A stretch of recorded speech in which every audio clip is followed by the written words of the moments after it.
আসসালামু আলাইকুম প্রিয় ভাইয়েরা, আশা করি সবাই অনেক ভালো আছেন। তো আল্লাহর অশেষ রহমতে আমিও বেশ ভালো আছি। তো আজকের আবহাওয়াটা একটু ভালো, এই কারণে আজকে ইচ্ছা করলাম যে খেতে আজকে কীটনাশক স্প্রে করতে হবে, পাশাপাশি ছত্রাকনাশক স্প্রে করতে হবে।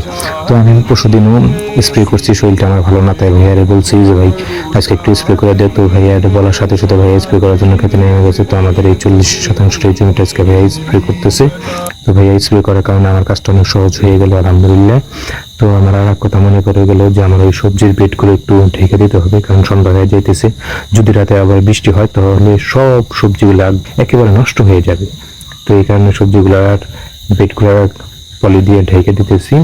তো এখানে আমরা ধনিয়া পাতা, ধনিয়া শস্য চাষ করছি খাওয়ার জন্য। আর এই পাশে সামনে যে দেখতে পাচ্ছেন, এখানে আমরা ওই সাদা যে মূলাটা বলে, ওই সাদা মূলা চাষ করছি। তো আলহামদুলিল্লাহ বেশ ভালোই হইতেছে, কিন্তু বৃষ্টির কারণে কোনো কিছুই ভালো করা সম্ভব হইতেছে না, সবকিছু নষ্ট হয়ে যাইতেছে। তো আল্লাহ যা করে ভালোর জন্যই করে। তো এই পর্যন্ত, আসসালামু আলাইকুম।